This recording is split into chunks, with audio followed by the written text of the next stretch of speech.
Best investments. If we look at real estate, of course, I'm a realtor, Shawn Wilmoth, Realtor Extraordinaire. I talk about real estate a lot. When you compare one investment in life versus another investment, I think one of the things that people miss out on that they don't really understand is how many advantages there are to commercial real estate versus, say, equities. If you buy a stock or a bond, a taxable bond, etc., those are always taxed at 37%. Just out the chute, assuming you make enough money that you're at the tax rate. It's at normal tax rate, whatever that is for you.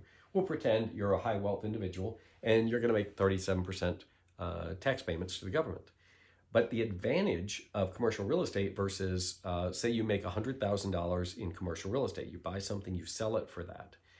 All during the time that you've owned that, you've been able to reduce your gain by something called depreciation. You can't depreciate stocks and bonds. So fundamentally, the way that real estate is designed and the tax system's created, you have an inherent advantage with commercial real estate over other investments.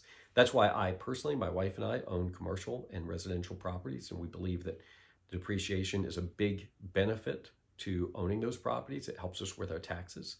And we think that also you have another growth option, which is the fact that it appreciates over time. Typically, traditionally, it has always increased in value over time. When you go to sell that property, I can also exchange it for something else and pay no tax. Wow, that's a great advantage. You can't do that with stocks. You can't just say, oh, I'll buy some Microsoft and then I'll sell it and then I'll buy some Tesla. No, when you make those transactions, you pay the tax on the gain at that point. So real estate has multiple investment advantages. One, of course, is depreciation. As you go across the time that you own the property, you're able to write some additional cost off of your taxes. And then also the ability to exchange something at the end is a big deal as well. So I hope that, one other thing I want to make a point of, if it's vacant land, there is no depreciation. So keep that in mind as well. I have done very well on vacant land before. I don't always advise it because you may have a very long hold period, and during that hold period, vacant land does not depreciate. There's no depreciation structure for that with the federal government. So you may want to really think about or talk to me about, before you buy commercial vacant land, what your hold anticipated period is, what you could do otherwise with that money, maybe with something that has rent income, etc.